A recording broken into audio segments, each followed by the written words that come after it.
e hoje nós vamos conversar sobre caráter. Em 1 Coríntios capítulo 11, versículo 29, está escrito: examine-se, pois, o homem a si mesmo, e assim coma do pão e beba do cálice.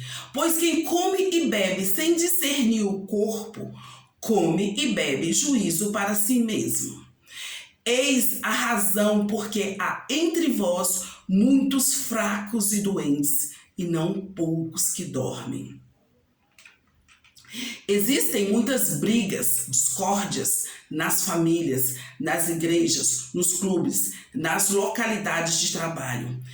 Esses embates existem porque convivemos por 10, 20 anos com outras pessoas e não as conhecemos. Aliás, nós não conhecemos nem a nós mesmos. A nossa reflexão de hoje é baseada no meu curso de formação na escola chamada O Corpo Explica, que é uma escola de análise corporal, no qual tenho diploma reconhecido e liberação da mesma para fazer palestras sobre o assunto. Vocês já ouviram falar em Freud, o pai da psicanálise? Foi ele que alertou a medicina sobre a existência de uma mente dentro do corpo humano, pois os médicos de sua época achavam que o ser humano era apenas corpo físico biológico. Existiu na mesma época outro médico psicanalista chamado W. Reich. Ele era colaborador de Freud e tinha um objetivo: aperfeiçoar a abordagem psicanalítica.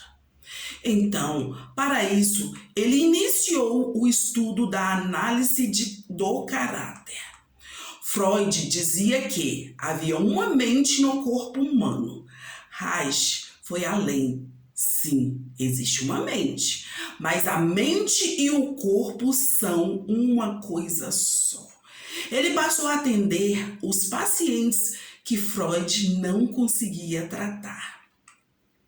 Tratamento esse que ele fazia observando não só o comportamento do paciente, mas também o formato do seu corpo. Ele criou a teoria dos traços de caráter. Um estudo onde todo ser humano, nascido de um homem e uma mulher, independente do país que tenha nascido, passa por ela. São 5 os traços de caráter: esquizoide, oral, psicopata, masoquista e rígido. E eles têm nomes estranhos, mas nós vamos deixar claro que não tem nada a ver com os filmes e a cultura mundial, que ressignificou os nomes dados por ele, dizendo ser parte do mal que acontece na humanidade. Mas são apenas nomes escolhidos pelo criador da teoria dos traços de caráter. E a princípio, todos os traços de caráter na dor podem ser usados para o mal. Aliás, a ciência que ele criou não foi bem aceita em sua época, por medo que os governantes perdessem o controle sobre os seus cidadãos. Formação dos traços de caráter.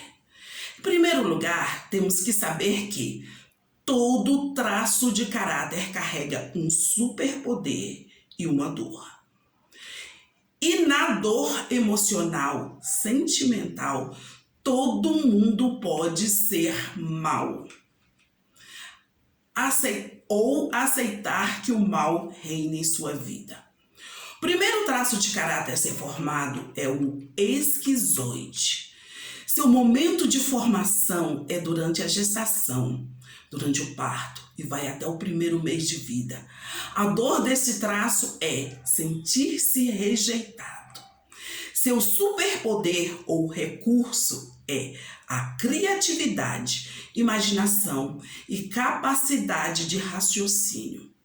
O segundo traço de caráter a se formar é o oral. Ele é formado no momento da amamentação e desmame, ou seja, no primeiro ano de vida. A dor sentida por esse traço é sentir-se abandonado. Seu superpoder ou recurso é a comunicação, sensibilidade e acolhimento. O terceiro traço de caráter é a psicopatia. Ela é formada no momento do início da interação com o ambiente, além da mãe, além dos pais. Entre o primeiro e o segundo ano de vida, vai até mais ou menos 2 anos e meio. A dor sentida por esse traço é sentir-se usado, manipulado. Seu superpoder ou recurso é a negociação, liderança, a articulação das coisas, a articulação das pessoas. Quarto traço de caráter é o masoquismo. Ele é formado no momento do desfraude, entre 2 anos e meio e 3 anos e meio, pois esse processo de retirada da fralda só pode ser feito quando a criança já está subindo escadas, sem precisar se segurar em nada. Então, ela já está terminando de engatinhar e iniciando a andar. A dor sentida por esse traço é sentir-se humilhada. Seu superpoder ou recurso é suportar coisas difíceis, repetir processos, ter atenção a detalhes, ter planejamento. Quinto traço de caráter é o rígido. Ele é formado no momento do surgimento da sexualidade infantil. Não estamos falando aqui de sexualidade adulta. É entre 3 anos e meio e 5 anos. A dor sentida por esse traço é sentir-se trocado, excluído, sentir-se traído. Seu superpoder ou recurso é a competitividade, proatividade, agilidade. Essa teoria que estamos falando começa na gestação. Como já falamos, ela começa relatando a vida uterina. É observado a reação do feto, sem culpabilizar pai e mãe, sem observar momento de vida externa, fora do útero. Até porque o feto não sabe que existe alguma coisa além da barriga da mãe. O feto necessita de um lugar quentinho, confortável para viver e se desenvolver. Porém, quando a mulher que está gestante está passando por algum problema, ou o ser masculino que está ao seu lado, ou que deveria estar ao seu lado, está passando por algum problema, todas as vezes que essa mulher lembra que está grávida, ela se preocupa. E quando ela se preocupa, o sangue de seu corpo se desloca para os órgãos vitais, seu cérebro e demais órgãos vitais. Daí, o útero fica com menos sangue, fica frio e o feto em formação sente-se desconfortável.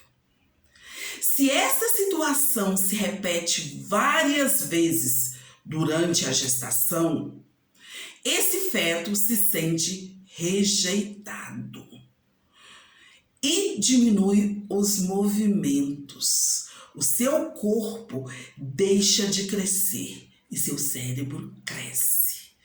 Ele joga toda a energia para a mente e, ao nascer, tem aspectos físicos alongados, com ossos apontando por todo o corpo, e se torna uma pessoa quieta, que necessita ficar isolado das outras pessoas. Ele necessita de caverna. A criança que está no útero se sente rejeitada, pois todas as vezes que ela mexe, o mundo dela fica frio, o mundo dela piora. Então, ela para de se mexer. Ela não conhece o mundo externo, não sabe que problemas existem. Então, na cabeça dela, os pais a rejeitaram. Mesmo que os pais não a tenham rejeitado, ela movimenta-se o mínimo possível para a sua sobrevivência. Manda toda a sua energia para a cabeça e esquece-se do corpo. Fixa-se em um pico na esquizoidia, primeiro traço de caráter.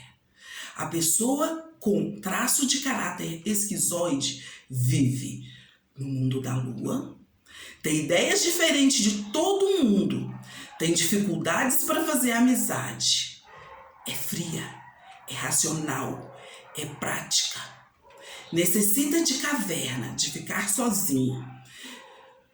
Pensamento do esquizoide é: não estou nem aí se vai ser feito ou não. O segundo traço de caráter a ser formado é o oral. Ele é formado após o nascimento e tem a ver com a amamentação. O momento da amamentação se divide em 2. O oral da falta. Quando a mãe ou quem faz o papel da mãe deixa o recém-nascido no berço, cama, bebê conforto, em algum lugar, e o bebê chora e demora a aparecer alguém para cuidá-lo, ou até mesmo não aparece por longos períodos. Essa criança aprende que não adianta chorar, aprende a ficar na falta, aprende a ficar mais quieto. Na vida adulta, essa falta só é preenchida pela própria falta, por ficar sem o que necessita. O oral, o outro traço dessa divisão, o segundo, é o oral do excesso. Quando a criança chora no berço, a mãe ou cuidadora nem quer saber o que ela tem. Já chega com o peito, mamadeira e lhe oferece comida para resolver todos os problemas da vida dessa criança. Quase sempre é um peito distraído, aquele que a pessoa chega, coloca o bebê no peito, mas está olhando ou pensando em outra coisa, sem aquele olhar de afeto, sem aquele olhar de aceitação.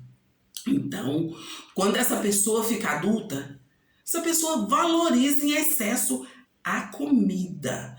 Tudo que vai ser ou fazer quer mais. Essa pessoa sempre vai precisar de mais. O formato do corpo dessa pessoa é arredondado, sendo que o oral da falta é magro e arredondado, e o do excesso não é magro, sendo todo arredondado e fofo. O oral necessita ficar perto de pessoas. Ele gosta de falar e fala muito. É uma pessoa cheia de emoção, com sentimentos intensos. Ele acha que as pessoas têm a obrigação de fazer as coisas para ele. Ele precisa aparecer de qualquer forma, estando bem ou não estando. Ele aceita muitas coisas ruins para a vida dele, só para não ser abandonado. O pensamento do oral é: eu acho que você tem que fazer as coisas por mim. Terceiro traço de caráter é a psicopatia. A criança está na fase de interagir com outras pessoas, além do pai e da mãe. Então ela entra na sala com visitas, os pais estão ali conversando e nem as vê. Ou quando as vê, pede para ela fazer uma gracinha, ou cantar parabéns para você, ou fazer qualquer coisa que a criança é boa nisso. E depois manda a criança sair da sala. Quando a criança não está fazendo nada, ninguém se importa com ela. Os pais, os familiares não dão importância para ela, não tem muito interesse nela. Então, ela se sente manipulada e aprende a manipular para nunca mais ser manipulada. Formato dessa pessoa adulta é triângulo invertido, os ombros mais largos do que o quadril, as coxas bem maiores do que as pernas. A pessoa com traço de caráter psicopata é altamente adaptável às situações, manipula as pessoas para não ser manipulada. É uma pessoa fria, é prática, é racional. O pensamento do psicopata é sua obrigação fazer por mim. O quarto traço de caráter é o masoquista. A criança está na fase do desfraude e os pais a ensinam a fazer as fezes no piniquinho. Mas ela não tem o controle dos esfíncteres ainda, então ela faz na fralda ou na roupa. Os pais ou cuidadores a humilham, reclamando que já ensinara. A criança se sente humilhada e para nunca mais ser humilhada, ela se torna perfeccionista em tudo que faz. Lembrando que nem sempre os pais ou cuidadores, as pessoas que estão ao redor, tem a consciência ou tem a intenção de humilhar essa criança. Formato do corpo da pessoa masoquista é quadrado, com linhas retas, pouca curva. A pessoa com traços de caráter masoquista são perfeccionista, tem sentimento, mas guarda com ele mesmo. Não gosta de falar sobre seus sentimentos, por não saber como as pessoas vão usar o que ele falou. Planeja antes de fazer, faz as coisas devagar, necessita de caverna, de ficar sozinho. A frase do masoquista é: eu suporto. Rígido, o quinto traço de caráter. A criança está na fase da percepção que todo mundo vive em pares. Então, ela escolhe um par para si e normalmente é o sexo oposto. Se menina, o pai. Se menino, a mãe. Ou quem faz os papéis dos mesmos. Então, ela percebe que esse par escolhido já tem outro par. Ela se sente traída. Para nunca mais o ser, se transforma em uma pessoa com formato de corpo harmônico. Vira uma pessoa competitiva e perfeccionista para nunca mais perder na vida. Como já falamos, o formato do corpo é harmônico, com traços iguais, ou pelo menos perto da igualdade. Terços do rosto e corpo combinando. Corpo esguio, com formação de músculos aparentes.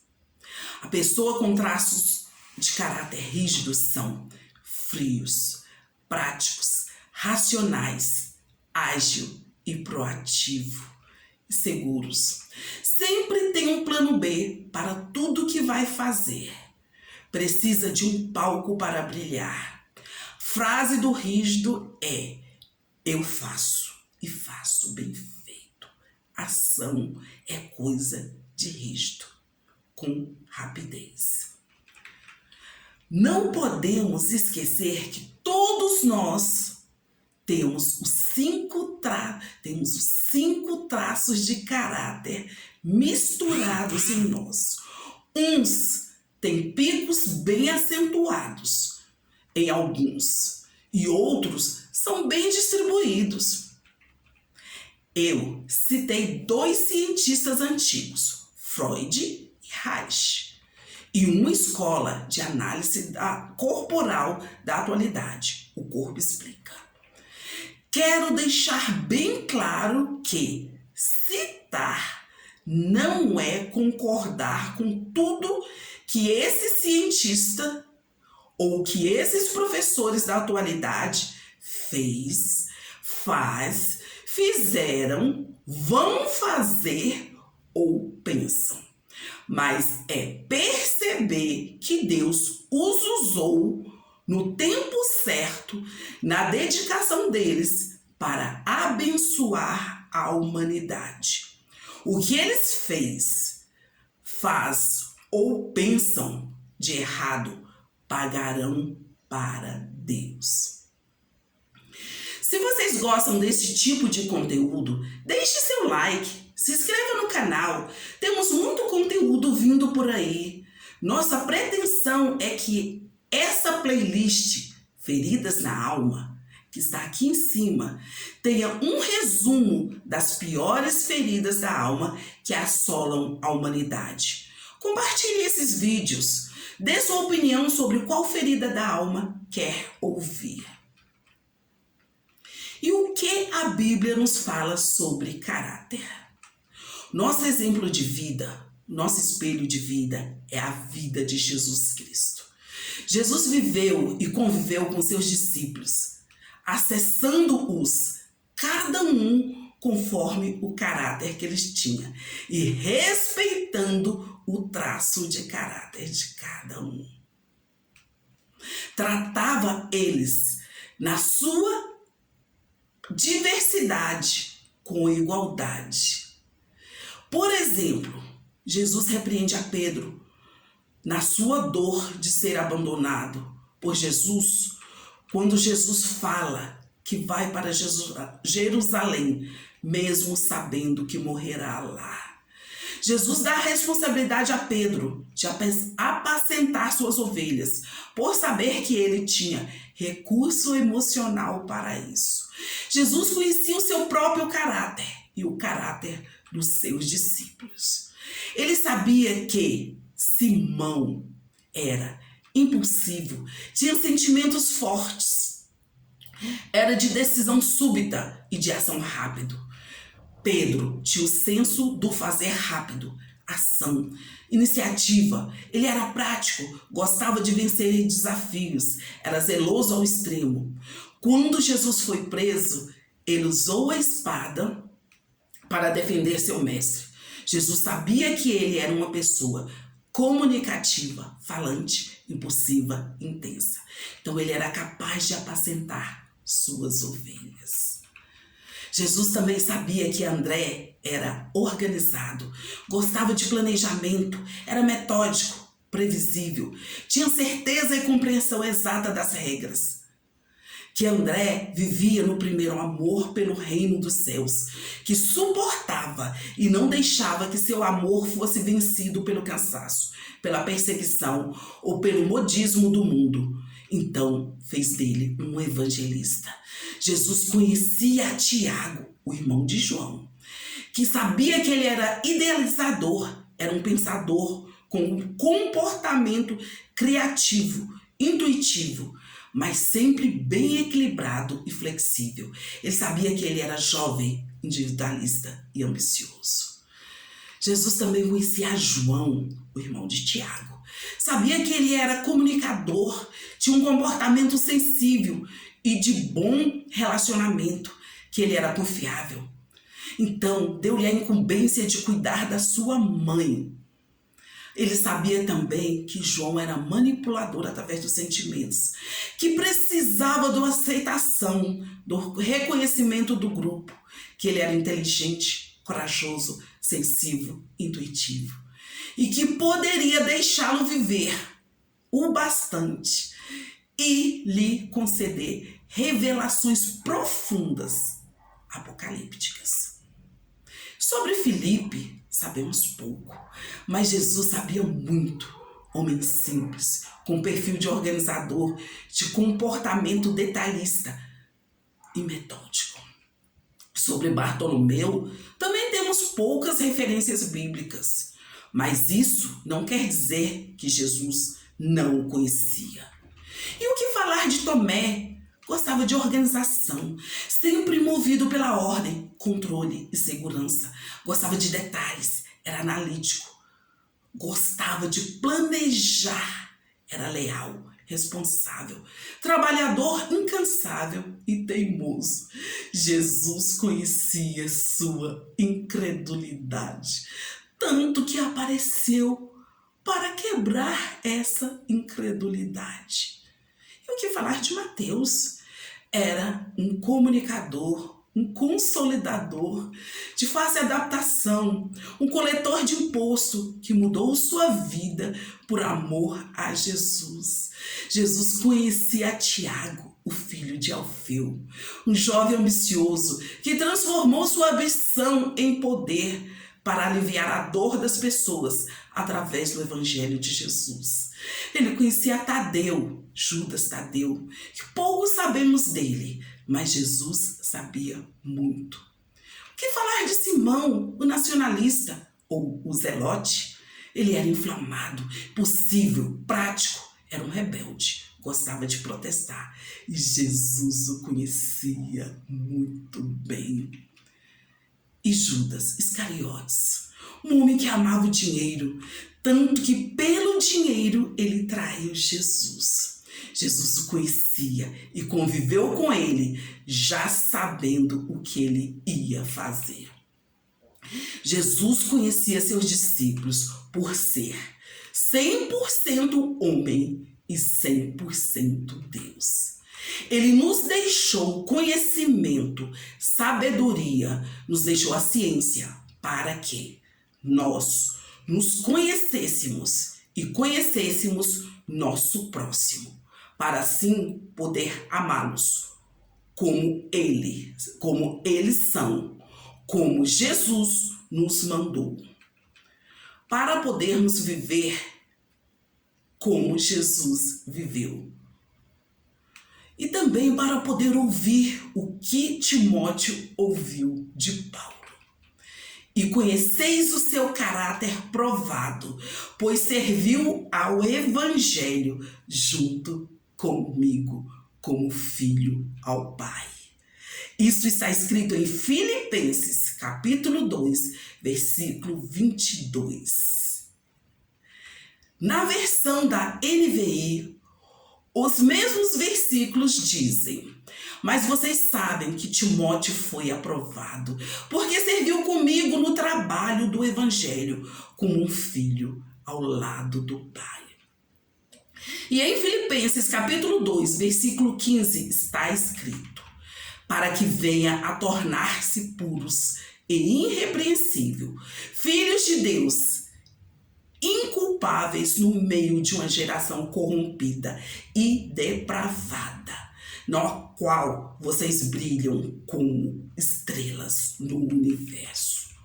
Nosso caráter tem que ser um caráter formado por meio da obediência às leis de Deus, conforme as leis da vida. Enfim, conforme as revelações feitas pelo Evangelho de Jesus Cristo, que veio ao mundo para que tivéssemos vida e a tivéssemos com abundância. Que Deus te conceda a paz.